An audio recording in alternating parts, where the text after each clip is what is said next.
சித்தம் சித்தம் அது ஒரு போதும் மாறாது, மாற்றமே இல்லை, அது மாறுவதில்லை. சத்தம் சத்தம் சித்தத்தை நினைப்பூட்ட மறப்பதே இல்லை. தந்தை மகன் தூய ஆவியின் திரியேக ஆசீர்வாதம் நம் அனைவரையும் ஆசீர்வதித்து காப்பதாக. ஆமென். கிறிஸ்து இயேசுவுக்குள் பிரியமான அன்பு இறை மக்களே, உங்கள் அனைவரையும் ஆண்டவரும் இரட்சகருமாகிய இயேசு கிறிஸ்துவின் நாமத்தினாலே அன்போடு கூட வாழ்த்துகிறேன். கர்த்தர் இந்த வருடத்திலே உங்களுக்கும் எனக்கும் பாராட்டின கிருபைகள் எவ்வளவு பெரியது, மகா உன்னதமானது என்று சொல்லி நம்மை அழைத்திருக்கிறார். கடவுளுடைய இரக்கத்தினாலே இந்த நாளிலே நம்முடைய சிந்தனைக்காக நியாயாதிபதிகள் புஸ்தகம் 4ஆம் அதிகாரம் 22வது வசனம். பாராக்கு தொடர்ந்து சிசராவை பிடிக்க வரும்பொழுது யாகேல் வெளியே வந்து, நீ தேடுகிற மனுஷனை உனக்கு காண்பிப்பேன் என்று சொல்கிறார். இன்றைக்கும் ஆவிக்குரிய வாழ்க்கையிலே நம்மை அடையாளப்படுத்தும்படியாக நாம் ஜபஜீவியம் செய்கிறோம், ஆராதனை பிரைஸ் அண்ட் வொர்ஷிப் செய்கிறோம், இன்னும் பல நிலைகளில் தர்மங்களை தானங்களை காணிக்கைகளை படைக்கிறோம், கொடுக்கிறோம். ஆனால் ஆண்டவருக்கு பிரியமாக வாழுகின்ற வாழ்க்கையில் நாம் உண்மையும் உத்தவனுமாக, பிறரை காட்டிக் கொடுக்காத மக்களாக, பிறருக்கு துன்பம் இழைக்காத மக்களாக, இந்த யாகேல் அந்த சிசராவை ஆணியினால் அடித்து நெற்றியிலே அடித்து தூங்கி கொண்டிருக்கும் போதே கொலை செய்து விட்டார். இங்கே அவரை தேடி வருகிற பாராக்குவுக்கு அவனை காண்பிப்பேன் என்று மரித்து போன சடலத்தை காட்டுகிறார். இன்றைக்கும் நம்முடைய வாழ்க்கையில் ஆவிக்குரிய ஜீவியத்தில் நம்முடைய வியாதியில் நாம் மரித்து போய் கிடக்கிறோம்.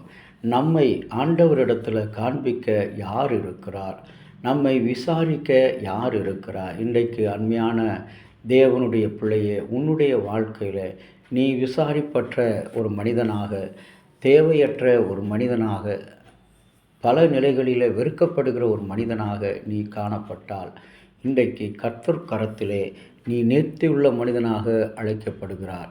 இன்றைக்கு வாழ்வு என்பது குறைபாடுகள், குற்றங்கள் நிறைந்த இவ்வுலகத்தில் நாம் பயணம் செய்கிறோம்.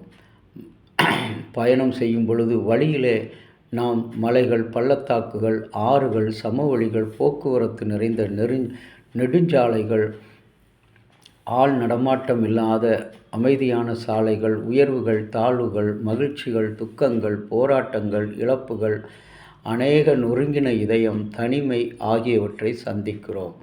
1960ஆம் ஆண்டு பொதுவான ஒழுக்க நெறிகளை எதிர்கொள்ளும் மனப்பான்மை உடைய காலமாக இருந்தது. 60ஆம் ஆண்டிலே அந்த காலத்தில் வளர்ந்து வந்தபடியினால் நானும் மத சம்பந்தமான காரியங்களில் புறக்கணித்தேன்.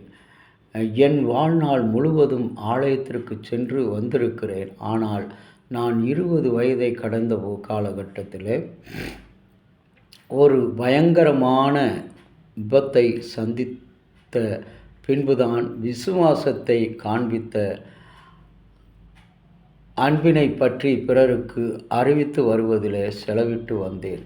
அது ஒரு பயணமாக இயங்கி வருகிறது.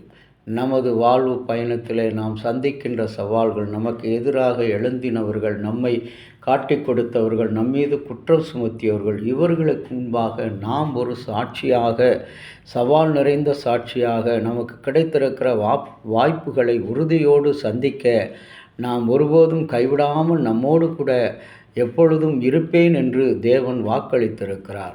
அவருடைய வாக்கை நம்பி இன்றைக்கு கடவுளை நோக்கி பார்ப்போம், ஜெபம் செய்வோம். நேற்றும் இன்றும் மாறாத நல்ல தகப்பனே, ஆவிக்குரிய வாழ்க்கையிலே விழிப்பு என்பது அவசியம்.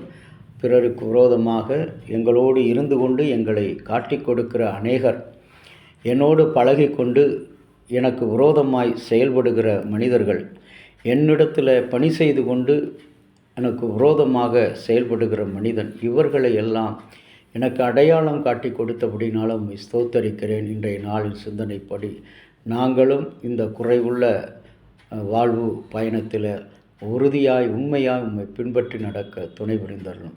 இறைமகன் இயேசுவின் நாமத்தில் வேண்டிக் கொள்கிறோம் நல்ல பிதாவே, ஆமேன். தந்தையாகிய கடவுளின் அன்பும் மைந்தராகிய இயேசுனுடைய அருளும் பரிசுத்த ஆவியினுடைய நல்ல உறவும் பாதுகாப்பும் உங்கள் அனைவரோடு கூட இருந்து ஆசீர்வித்து காப்பதாக. ஆமீன்.